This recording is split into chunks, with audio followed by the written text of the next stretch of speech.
नमस्ते दोस्तों, कैसे हैं आप सब। उम्मीद है बढ़िया होंगे। दोस्तों, आज मैं आपके लिए एक ऐसी कहानी लेकर आया हूं जो शायद आपके घर की, आपके परिवार की या फिर आपके आसपास की कहानी लग सकती है। ये कहानी है एक आम इंडियन फैमिली की, जहां प्यार भी है, झगड़े भी हैं और सबसे ज्यादा है तो वो दूरियां जो हम खुद ही अपने बीच बना लेते हैं।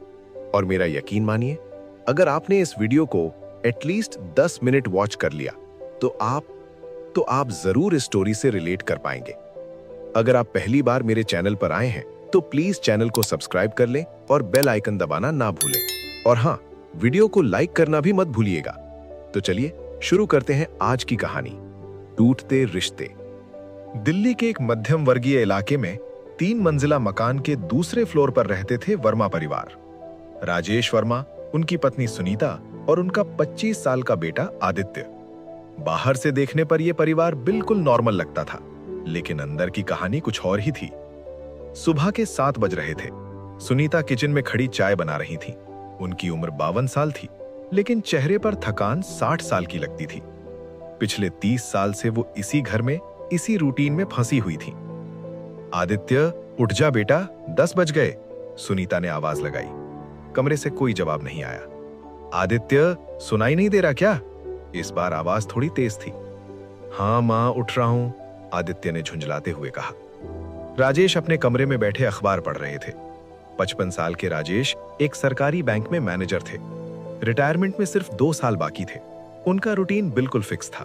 सुबह अखबार, फिर नाश्ता, फिर ऑफिस, शाम को वापस आकर टीवी के सामने बैठ जाना और रात को सो जाना। बस यही था उनका जीवन। राजेश जी, चाय तैयार है, सुनीता ने आवाज लगाई। आ रही हूं, रख दो, राजेश ने बिना नजर उठाए कहा। सुनीता ने चाय की ट्रे उठाई और लिविंग रूम में रख दी। उन्होंने देखा कि आदित्य अभी तक अपने कमरे से बाहर नहीं निकला था। आदित्य, कब तक सोता रहेगा? देखो तो सही, तेरे पापा की चाय ठंडी हो जाएगी। अरे मां, मैं बाथरूम में हूं, हर वक्त चिल्लाती ही रहती हो, आदित्य ने गुस्से में जवाब दिया। सुनीता की आंखों में पानी आ गया। वो चुपचाप वापस किचन में चली गई। ये रोज का किस्सा था। आदित्य की नौकरी छूटे हुए 6 महीने हो गए थे। तब से वो घर पर ही रहता था, देर तक सोता था और ज्यादातर वक्त अपने मोबाइल में लगा रहता था। राजेश ने आखिरकार अखबार बंद किया और लिविंग रूम में आए। उन्होंने चाय का कप उठाया और एक घूंट भरी। ये चाय इतनी गुनगुनी क्यों है? राजेश ने नाक भौं से कोड़ते हुए पूछा। मैंने तो अभी अभी बनाई है, आपने देर से उठाया ना इसलिए, सुनीता ने धीमे से कहा। तो क्या करूं, मैं अखबार पढ़ रहा था। तुम्हें पता है ना, मुझे गर्म चाय पसंद है। हाँ जी, मुझे पता है, लेकिन मैं क्या करूं, मैं तो आवाज दे देती हूं। आवाज देने से क्या होता है, लाकर दे दिया करो। सुनीता ने कुछ नहीं कहा। वो वापस किचन चली गई और आदित्य के लिए नाश्ता तैयार करने लगी। आदित्य आखिरकार अपने कमरे से बाहर निकला। उसने बनियान और शॉर्ट्स पहने हुए थे, बाल बिखरे हुए, चेहरे पर दाढ़ी की हल्की झाड़ी और आंखें सूजी हुई थीं, जैसे रात भर सोया न हो। गुड मॉर्निंग पापा, आदित्य ने बेमन से कहा। राजेश ने उसकी तरफ देखा भी नहीं। वो फिर से अपने अखबार में डूब गए। पापा, मैंने गुड मॉर्निंग बोला। हाँ, सुन लिया, गुड मॉर्निंग, राजेश ने रूखे से लहजे में कहा। आदित्य सोफे पर बैठ गया और अपना फोन निकाल लिया। आदित्य, नाश्ता कर ले, सुनीता ने किचन से आवाज लगाई। माँ, अभी भूख नहीं है। अरे कैसे नहीं है, रात को खाना भी ठीक से नहीं खाया था तूने। आजा, पराठे बना दिए हैं तेरे लिए। माँ, मैंने कहा ना भूख नहीं है। राजेश ने अखबार जोर से टेबल पर पटका। क्या हर रोज यही ड्रामा चलता है? माँ कह रही है तो खा ले नाश्ता, फालतू में बहस मत कर। पापा, आप क्यों बीच में बोल रहे हो? मैं माँ से बात कर रहा हूँ। मैं बीच में इसलिए बोल रहा हूँ क्योंकि तू हर वक्त अपनी माँ को परेशान करता रहता है। 6 महीने से घर पर बैठा है, कुछ काम नहीं, कुछ धंधा नहीं, बस सोना और फोन चलाना। यहाँ शुरू हो गए आप, रोज सुबह सुबह यही लेक्चर। मैं जॉब ढूंढ रहा हूँ ना। कहाँ ढूंढ रहा है? फोन में इंस्टाग्राम चलाकर। पापा, आपको क्या पता मैं क्या करता हूँ? लिंक्डइन पे हूँ, naukri.com पे हूँ, पर आपको तो बस मुझ पर ताने मारने हैं। सुनीता किचन से बाहर आई। उनकी आंखों में आंसू थे। बस करो तुम दोनों, सुबह सुबह लड़ाई शुरू कर दी। पड़ोस में क्या सोचेंगे? पड़ोस, बस पड़ोस। तुम्हें हमेशा यही चिंता रहती है कि पड़ोस में क्या सोचेंगे। कभी इस घर के बारे में सोचा है? मैं तो इसी घर के बारे में सोचती हूँ। सुबह से शाम तक इसी घर में रहती हूँ, इसी घर के लिए काम करती हूँ। तुम दोनों को क्या फर्क पड़ता है? राजेश उठे और अपने कमरे की तरफ चल दिए। मुझे ऑफिस जाना है, मेरे पास तुम्हारे इन बेकार के झगड़ों के लिए वक्त नहीं है। आदित्य भी उठा और अपने कमरे में चला गया। दरवाजा जोर से बंद कर दिया। सुनीता वहीं खड़ी रह गई, अकेली, पराठे की प्लेट हाथ में लिए, आंसू गालों पर बह रहे थे। दोपहर के 2 बज रहे थे। राजेश ऑफिस में थे, आदित्य अपने कमरे में था। सुनीता किचन में खाना बना रही थी। सुनीता का मोबाइल बजा। उनकी बहन रेखा का फोन था। हाँ रेखा, बोल। दीदी कैसी हो, सब ठीक है ना? हाँ हाँ सब ठीक है, सुनीता ने झूठ बोला। आवाज से तो नहीं लग रहा, रो रही थी क्या? सुनीता की आवाज भर आई। नहीं रे, कुछ नहीं हुआ, बस यूं ही। दीदी मुझसे झूठ मत बोलो, जीजा जी ने फिर कुछ कहा क्या? अरे नहीं, ऐसा कुछ नहीं है, तू फिक्र मत कर। दीदी तुम कब तक ऐसे ही सब सहती रहोगी? 30 साल हो गए शादी को, क्या मिला तुम्हें? रेखा ये सब मत कह, शादी ऐसी ही होती है। नहीं दीदी, शादी ऐसी नहीं होती। देखो मेरी शादी को, अजय कितना ख्याल रखता है मेरा। हर किसी की किस्मत तुम जैसी थोड़ी ना होती है रेखा। दीदी किस्मत नहीं, ये तुम्हारा फैसला है। तुमने खुद को इस हालत में डाला है। जीजा जी को कभी गलत नहीं बोला, आदित्य को स्पॉइल कर दिया और अब भुगत रही हो। रेखा मेरे बेटे के बारे में ऐसा मत बोल। दीदी सच कड़वा होता है। आदित्य 25 साल का हो गया है, लेकिन अभी भी बच्चा है। 6 महीने से बेरोजगार है, लेकिन कोई इनिशिएटिव नहीं ले रहा। तुम उसे हर चीज में बचाती हो। वो मेरा बेटा है रेखा, मैं क्या करूं? दीदी प्यार करना और स्पॉइल करना 2 अलग चीजें हैं। तुम। सुनीता ने फोन काट दिया। वो सिंक के पास खड़ी रो रही थी। आदित्य अपने कमरे से बाहर निकला। माँ भूख लग रही है, कुछ बना है क्या? सुनीता ने जल्दी से आंसू पोंछे। हाँ बेटा बना रही हूँ, दाल चावल बना रही हूँ तेरे लिए। माँ रोज दाल चावल, कुछ और नहीं बना सकती? और क्या बनाऊं बेटा, बता तो सही, मैं बना दूंगी। पता नहीं माँ, कुछ अच्छा सा, पनीर बना लो या चिकन। आदित्य पनीर कल ही तो बनाया था, और चिकन तेरे पापा को पसंद नहीं। तो क्या हुआ, मुझे तो पसंद है ना। बेटा समझना, तेरे पापा घर में नॉनवेज बनाना पसंद नहीं करते। हाँ पापा को ये पसंद नहीं, वो पसंद नहीं, उनकी ही तो चलती है इस घर में। आदित्य ऐसे मत बोल अपने पिता के बारे में। माँ आप भी तो देखती हो, सुबह से कैसे बोल रहे थे मुझसे, जैसे मैं कोई फालतू आदमी हूँ। बेटा तेरे पापा भी परेशान रहते हैं, ऑफिस का बहुत स्ट्रेस रहता है। स्ट्रेस, हर किसी को स्ट्रेस होता है माँ, लेकिन इसका मतलब ये तो नहीं कि वो घर आकर सब पर चिल्लाएं। सुनीता कुछ नहीं बोली, वो चुपचाप खाना बनाने लगी। माँ मैं कुछ पूछूं? हाँ बेटा पूछ। ये बताओ आप खुश हो अपनी लाइफ से? सुनीता की हाथ की करछुल रुक गई। वो आदित्य की तरफ मुड़ी। ये क्या सवाल है बेटा? माँ सीधा जवाब दो, आप खुश हो? सुनीता की आंखें भर आईं। बेटा खुशी तो तुम लोगों में है। तुम्हारे पापा ठीक है, तू ठीक है, बस यही मेरी खुशी है। माँ ये जवाब नहीं हुआ, मैं पूछ रहा हूं कि आप अपने लिए खुश हो? सुनीता ने आंखें पोंछी। आदित्य जब इंसान शादी करता है, घर बसाता है, तो उसकी खुशी अपने लोगों में ही होती है। नहीं माँ ऐसा नहीं होता, आप खुद के बारे में कब सोचोगी? मैं सोचती हूँ बेटा, लेकिन क्या माँ, आपकी कोई लाइफ नहीं है क्या? आप सिर्फ एक माँ हो, एक पत्नी हो, आप खुद क्या हो? सुनीता को कुछ समझ नहीं आया कि क्या जवाब दें। बेटा तू इतना सोचता क्यों है? जा फ्रेश हो जा, मैं खाना लगाती हूँ। आदित्य वापस अपने कमरे में चला गया। सुनीता किचन में खड़ी सोच रही थी, क्या सच में मेरी कोई लाइफ नहीं है? शाम के 6 बज चुके थे। राजेश ऑफिस से लौट आए थे। वो सोफे पर बैठे टीवी देख रहे थे। न्यूज चैनल लगा हुआ था, जहां राजनीतिक बहस चल रही थी। सुनीता चाय बनाकर ला रही थी। राजेश जी चाय? हाँ रख दो। सुनीता ने चाय रखी और सामने कुर्सी पर बैठ गई। राजेश जी मैं कुछ कहूं? हाँ बोलो। राजेश ने टीवी से नजर हटाए बिना कहा। राजेश जी मैं सोच रही थी कि। जल्दी बोलो ना, देख नहीं रही हूं मैं, न्यूज देख रहा हूं। सुनीता की हिम्मत टूट गई। वो उठने लगी। नहीं नहीं बोलो, क्या बात है? राजेश जी मैं सोच रही थी कि मुझे कुछ काम मिल जाए तो अच्छा रहेगा। राजेश ने टीवी का वॉल्यूम कम किया और सुनीता की तरफ मुड़े। काम? तुम्हें अचानक काम करने की क्या सूझी? बस यूं ही सोचा, आदित्य की नौकरी तो छूट गई है, घर का खर्चा बढ़ गया है। तो क्या हुआ, मैं कमा रहा हूं ना, तुम्हें किसी चीज की कमी है क्या? नहीं ऐसी बात नहीं है, बस मुझे लगा कि मैं भी कुछ कर सकूं। सुनीता तुम्हारी उम्र में महिलाएं आराम करती हैं और तुम नौकरी करने की सोच रही हो, लोग क्या कहेंगे?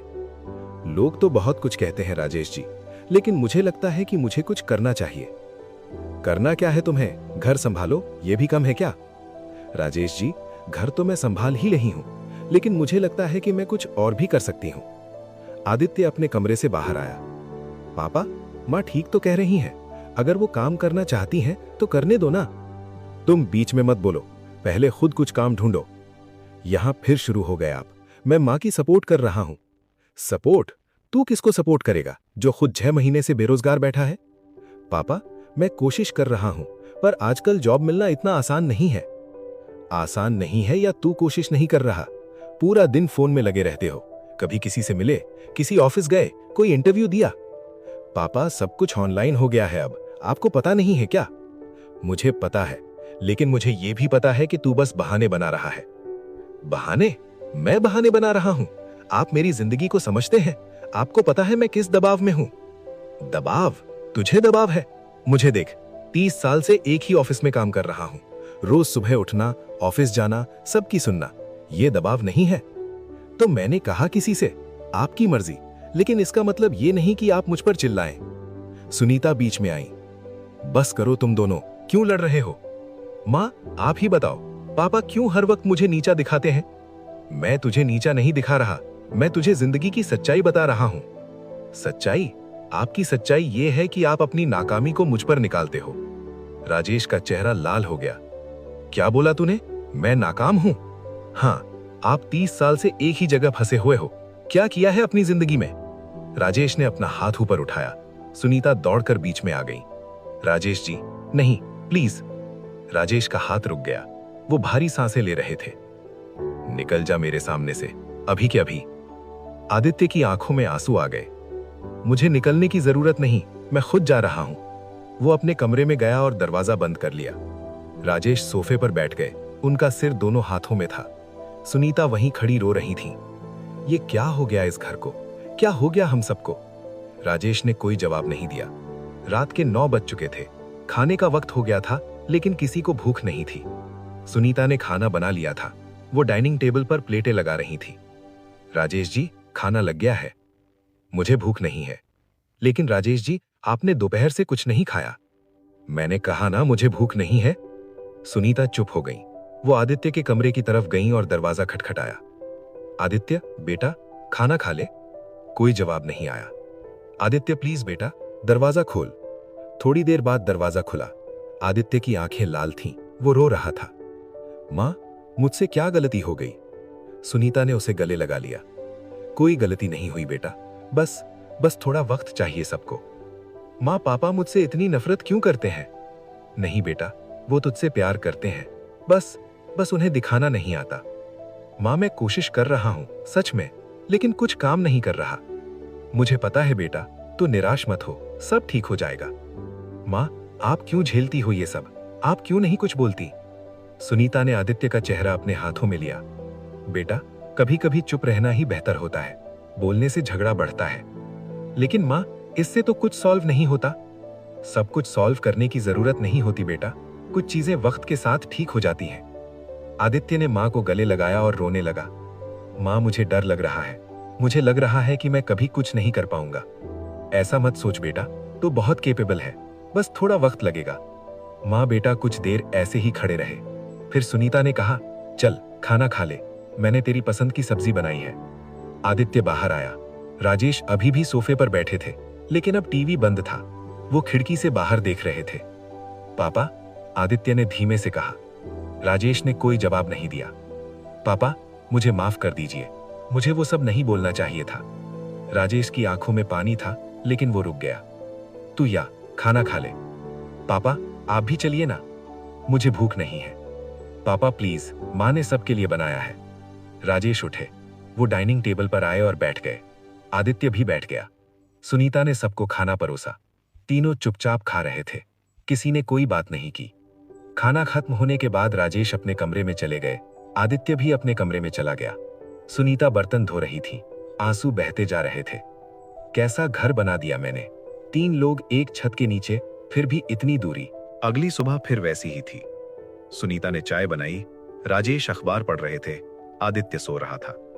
लेकिन इस बार सुनीता ने कुछ अलग सोचा। राजेश जी, मुझे आपसे बात करनी है। हाँ बोलो। मैं काम करना चाहती हूं। मैंने फैसला कर लिया है। राजेश ने अखबार नीचे रखा। सुनीता, हमने कल ये बात की थी। मैंने मना किया था। मैं जानती हूं, लेकिन मैं ये फैसला ले चुकी हूं। मैं मिसेस शर्मा के बुटीक में काम करूंगी। उन्होंने मुझे ऑफर दिया है। क्या? तुमने उनसे बात कर ली, मुझसे पूछे बिना? राजेश जी, मुझे पूछना जरूरी है क्या? मैं आपकी बीवी हूं, आपकी गुलाम नहीं। राजेश हैरान रह गए। सुनीता ने कभी इस तरह बात नहीं की थी। सुनीता, तुम? मैं क्या राजेश जी, 30 साल से मैं इस घर में हूं, आपकी हर बात मानी, कभी कुछ नहीं कहा, लेकिन अब नहीं। अब मैं अपने लिए भी जीना चाहती हूं। लेकिन घर का क्या होगा? घर वैसे ही चलेगा जैसे चल रहा है। मैं सुबह काम पर जाऊंगी और दोपहर तक वापस आ जाऊंगी। क्या आपको लगता है कि घर सिर्फ मेरे बिना नहीं चल सकता? राजेश कुछ नहीं बोल पाए। आदित्य अपने कमरे से बाहर आया। मां, क्या हो रहा है? कुछ नहीं बेटा, मैं सिर्फ अपने पापा को बता रही हूं कि मैं काम करने जा रही हूं। वाह मां, बहुत अच्छा। आदित्य, तुम मां को सपोर्ट मत करो इस बात में, राजेश ने कहा। क्यों नहीं पापा? मां को अपनी जिंदगी जीने का हक है। जिंदगी जीने का हक, हर किसी को जिंदगी जीने का हक है, लेकिन जिम्मेदारियों का क्या? राजेश जी, सुनीता ने कहा, मैं अपनी जिम्मेदारियों से भाग नहीं रही, मैं सिर्फ अपने लिए भी कुछ कर रही हूं। क्या यह गलत है? राजेश उठे। करो जो करना है, मुझे ऑफिस जाना है। वो तैयार होकर ऑफिस चले गए। सुनीता और आदित्य वहीं खड़े रहे। मां, आपने बहुत अच्छा किया। सच बेटा? हाँ मां, पहली बार मैंने आपको अपने लिए खड़ा होते देखा। सुनीता की आंखों में आंसू आ गए। बेटा, मुझे डर लग रहा है। किस बात का डर मां? अगर यह फैसला गलत हो गया तो? मां, कुछ गलत नहीं होगा, आप अपने दिल की सुनिए। शाम को राजेश ऑफिस से लौटे तो घर में अंधेरा था, खाना नहीं बना था। सुनीता, सुनीता। सुनीता अपने कमरे से बाहर आई। वो थकी हुई लग रही थी। हाँ, आ गए आप? खाना क्यों नहीं बना? मैं अभी अभी बुटीक से आई हूं, थोड़ी थकी हूं, बना देती हूं। क्या तुम सच में काम पर गई थी? हाँ, मैंने आपको बताया था। राजेश गुस्से में सोफे पर बैठ गए। तो अब मैं घर आऊं और खाना इंतजार करूं? राजेश जी, जब आप ऑफिस से आते हो तो मैं इंतजार करती हूं ना, तो आप भी कर सकते हो। ये तुलना मत करो सुनीता, मैं घर के लिए कमा रहा हूं। और मैं क्या कर रही हूं? मैं भी कमा रही हूं। आदित्य भी बाहर आ गया। पापा, मां ठीक कह रही हैं, अगर वो काम कर रही हैं तो आपको भी घर में हाथ बटाना चाहिए। मुझे? मैं घर में काम करूं? हाँ पापा, क्या गलत है इसमें? गलत यह है कि मैं 30 साल से काम कर रहा हूं, मैं थक गया हूं। तो मां नहीं थकी? 30 साल से घर संभाल रही हैं। राजेश को गुस्सा आ गया। तुम दोनों ने मिलकर मेरे खिलाफ साजिश कर ली है क्या? साजिश? पापा, ये साजिश नहीं है, ये रियलिटी है। रियलिटी? मुझे रियलिटी मत सिखाओ। जब तुम पैदा भी नहीं हुए थे तब से मैं रियलिटी में जी रहा हूं। तो क्या हुआ? इसका मतलब ये नहीं कि आप अब भी वैसे ही सोचें। मैं जैसे सोचूं वो तुम्हें तय करना नहीं है। सुनीता बीच में आई। बस करो, रोज का यही है, सुबह लड़ाई, शाम को लड़ाई, कब तक? राजेश की आंखों में आंसू आ गए। मुझसे क्या गलती हो गई? मैंने इस घर के लिए क्या नहीं किया? पूरी जिंदगी खपा दी, और आज तुम दोनों मुझे ही गलत बता रहे हो? सुनीता के भी आंसू निकल आए। राजेश जी, आपसे कोई गलती नहीं हुई, आपने बहुत किया है। लेकिन प्यार सिर्फ पैसा कमाने से नहीं होता, प्यार समझने से होता है। मैं तुम्हें समझता नहीं? नहीं राजेश जी, आप सिर्फ अपने बारे में सोचते हो। कभी मेरे बारे में सोचा? कभी आदित्य के बारे में सोचा कि वो क्या महसूस करता है? राजेश चुप हो गए। आदित्य ने कहा, पापा मुझे एक बात बताओ, आप मुझसे प्यार करते हो? क्या बेवकूफी का सवाल है, तू मेरा बेटा है। लेकिन आपने कभी कहा नहीं, कभी दिखाया नहीं। दिखाने की क्या जरूरत है? मैं तेरे लिए काम करता हूं, तेरे लिए पैसे कमाता हूं।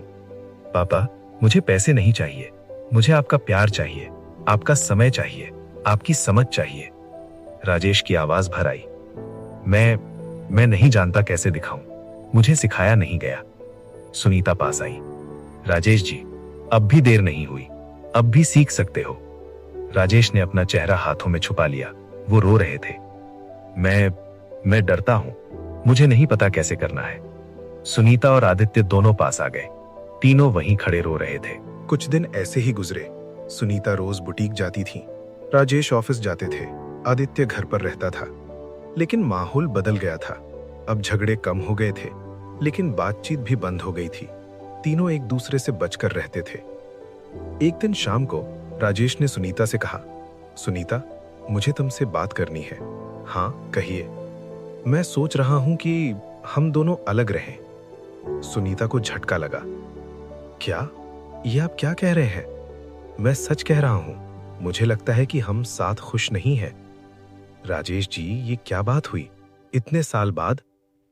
इतने साल किस खुशी के लिए बर्बाद किए सुनीता? हम कभी एक दूसरे को समझ ही नहीं पाए। आदित्य बाहर आया। पापा, ये क्या बकवास है? आप और मां अलग रहेंगे? आदित्य, ये हमारा फैसला है। नहीं पापा, ये गलत है। आप दोनों को मिलकर बात करनी चाहिए। बात तो हमने बहुत की आदित्य, कुछ नहीं हुआ। सुनीता बोली, राजेश जी, अगर आपको लगता है कि मेरे काम करने से आपको तकलीफ हो रही है तो मैं छोड़ दूंगी। नहीं सुनीता, तुम अपना काम मत छोड़ो। तुमने पहली बार अपने लिए कुछ किया है। मैं तुम्हें रोकना नहीं चाहता। तो फिर ये फैसला क्यों? राजेश की आंखों में आंसू थे। क्योंकि मैं थक गया हूं सुनीता। मैं हर रोज खुद से लड़ते लड़ते थक गया हूं। मुझे नहीं पता कैसे ठीक करूं सब कुछ। मुझे नहीं पता कैसे बनूं वो शख्स जो तुम दोनों चाहते हो।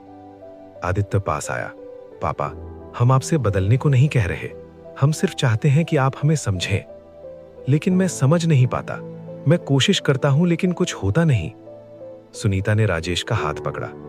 राजेश जी, शायद हम सब गलत थे। शायद हम सब ने एक दूसरे को समझने की कोशिश नहीं की। हम सब अपनी अपनी दुनिया में खोए रहे। तो अब क्या करें? मुझे नहीं पता, लेकिन इतने सालों के बाद अलग होना, मुझे नहीं लगता कि ये सही है।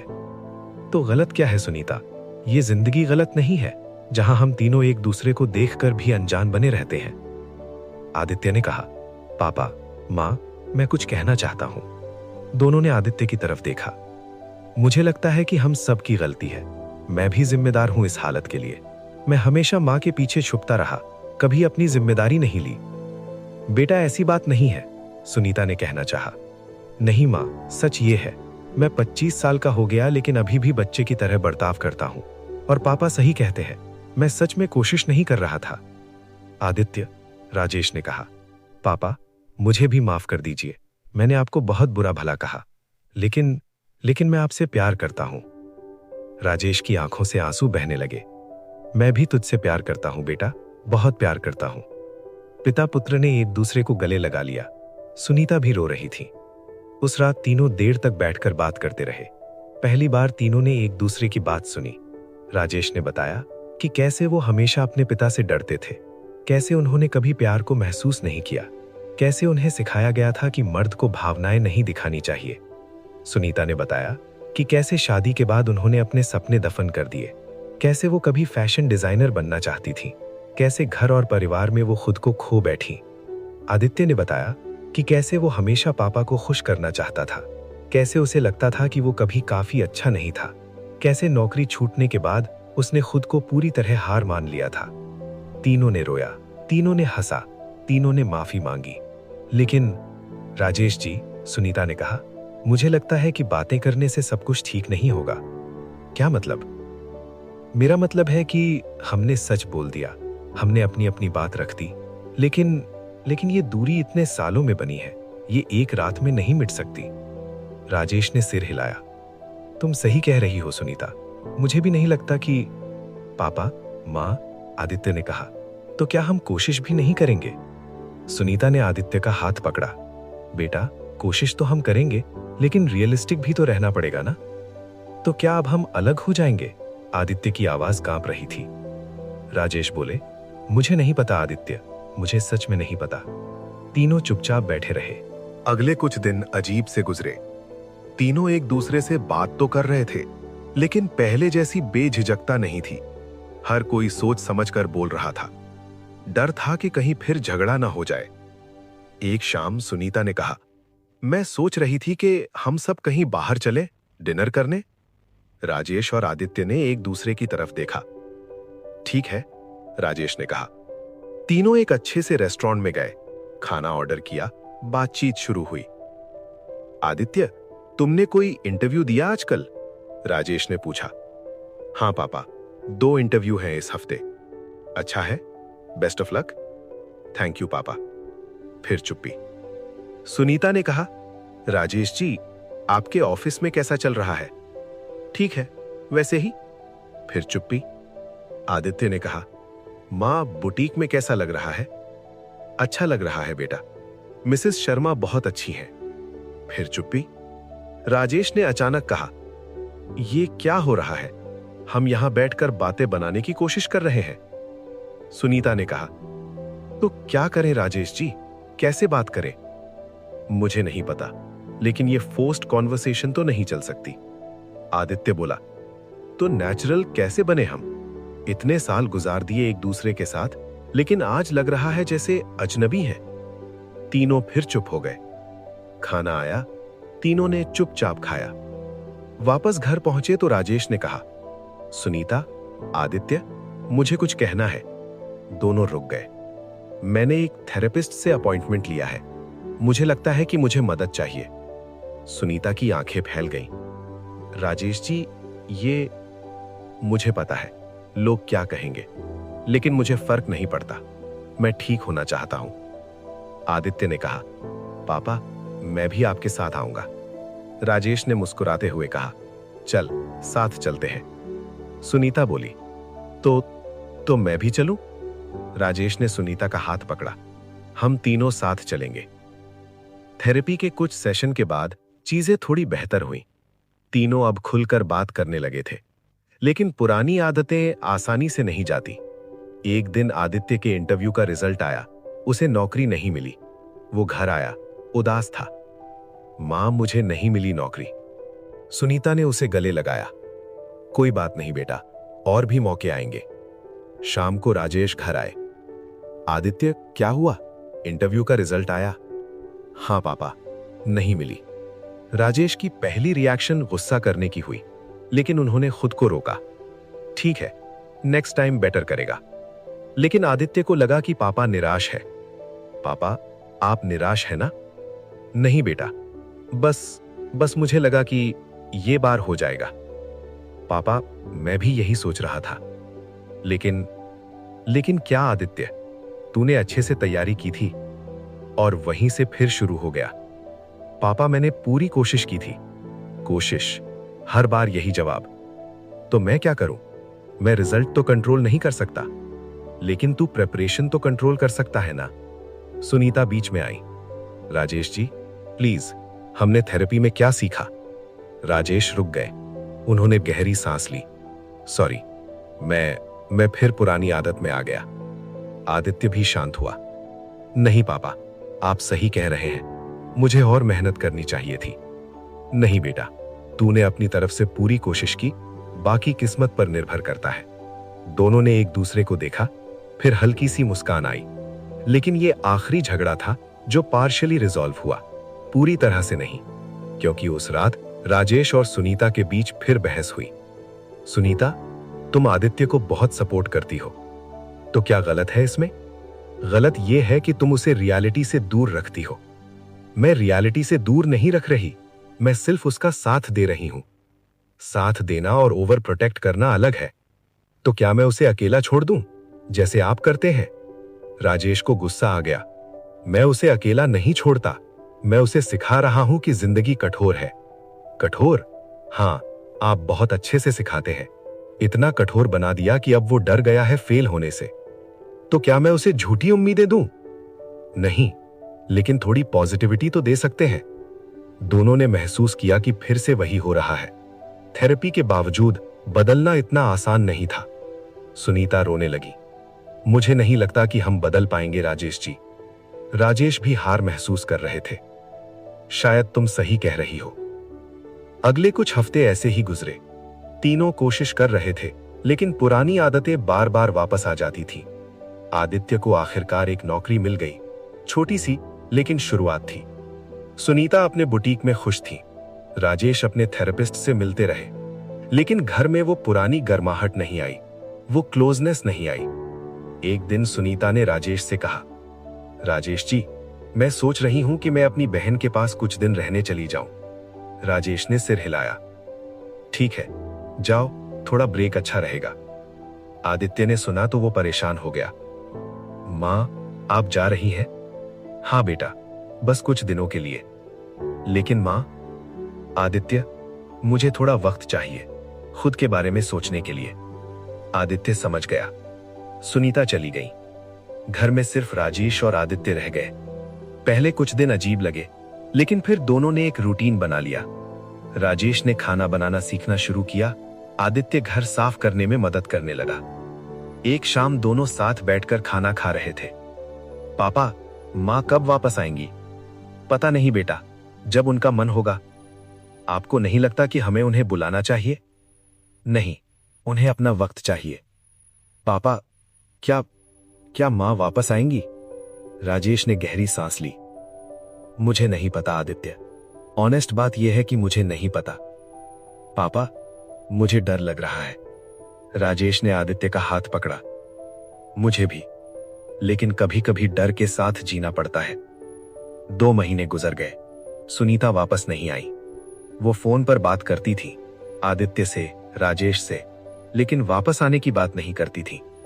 राजेश और आदित्य ने घर चलाना सीख लिया। दोनों की बॉन्डिंग थोड़ी बेहतर हुई। एक दिन आदित्य ने पूछा, पापा, आप माँ से प्यार करते हैं? राजेश ने सोचा, हाँ, लेकिन शायद प्यार काफी नहीं होता। तो क्या चाहिए? समझ, रिस्पेक्ट, स्पेस और सबसे जरूरी खुद को बदलने की हिम्मत। क्या हम बदल पाए पापा? थोड़ा, लेकिन शायद काफी नहीं। शायद बहुत देर हो चुकी थी। 3 महीने बाद सुनीता ने फोन किया, राजेश जी, मैं वापस आना चाहती हूँ। राजेश को खुशी हुई, लेकिन साथ ही डर भी। कब आओगी? अगले हफ्ते, लेकिन कुछ शर्तों पर। कैसी शर्तें? मैं अपना अलग कमरा चाहती हूँ। मैं अपना काम जारी रखूंगी और हम कपल थेरेपी करेंगे। राजेश ने सोचा, ठीक है, मुझे मंजूर है। सुनीता वापस आई, लेकिन पहले जैसी सुनीता नहीं थी। वो ज्यादा इंडिपेंडेंट थी, ज्यादा कॉन्फिडेंट थी। घर फिर से 3 लोगों का हो गया, लेकिन डायनामिक्स बदल चुकी थी। अब तीनों के अलग अलग कमरे थे, अपना अपना स्पेस था। कभी कभी साथ खाना खाते थे, कभी कभी अलग। झगड़े कम हुए, लेकिन वो गर्माहट भी नहीं आई। तीनों थेरेपी जाते रहे, कोशिश करते रहे, लेकिन कुछ चीजें टूट जाती हैं तो दोबारा वैसी नहीं बन पाती। 1 साल बाद राजेश रिटायर हो गए। उन्होंने गार्डनिंग शुरू की। सुनीता का अपना छोटा बुटीक खुल गया। आदित्य की नौकरी अच्छी चल रही थी। उसने सोचना शुरू किया कि अलग रहने का। तीनों एक ही घर में थे, लेकिन अलग अलग जिंदगियां जी रहे थे। कभी कभी एक साथ बैठते थे, हंसते थे, बातें करते थे, लेकिन वो पुराना परिवार नहीं रहा था। और शायद ठीक भी था, क्योंकि पुराना परिवार खुश नहीं था, टॉक्सिक था। अब कम से कम तीनों अपनी अपनी जिंदगी जी रहे थे, साथ लेकिन अलग। ये हैप्पी एंडिंग नहीं थी, लेकिन ये रियलिस्टिक थी। कभी कभी प्यार काफी नहीं होता, कभी कभी कोशिश भी काफी नहीं होती। कभी कभी रिश्ते इतने टूट जाते हैं कि फिर जुड़ नहीं पाते। और ये ठीक है, जीवन हमेशा परफेक्ट नहीं होता, परिवार हमेशा खुशहाल नहीं होते, और एंडिंग्स हमेशा हैप्पी नहीं होती। वर्मा परिवार की कहानी यहीं खत्म होती है। एक साथ लेकिन टूटे हुए, प्यार करते हुए लेकिन दूर, कोशिश करते हुए लेकिन हारे हुए। तो दोस्तों, ये थी वर्मा परिवार की कहानी। मुझे पता है कि आप में से बहुत से लोग एक हैप्पी एंडिंग की उम्मीद कर रहे होंगे, लेकिन जिंदगी हमेशा वैसी नहीं होती जैसी हम चाहते हैं। कभी कभी परिवार टूट जाते हैं, और ये ठीक है, क्योंकि कभी कभी साथ रहकर भी लोग दुखी होते हैं। इस कहानी का मैसेज ये नहीं है कि हार मान लो। मैसेज ये है कि रियलिस्टिक बनो, कोशिश करो, लेकिन खुद को भी प्यार करो। अगर आपको ये कहानी पसंद आई हो तो लाइक करें, शेयर करें और कमेंट में बताएं कि आपको क्या लगा। और हाँ, अगर आप भी किसी ऐसी सिचुएशन में हैं तो याद रखिए, आप अकेले नहीं हैं। मिलते हैं अगली कहानी में। तब तक के लिए टेक केयर।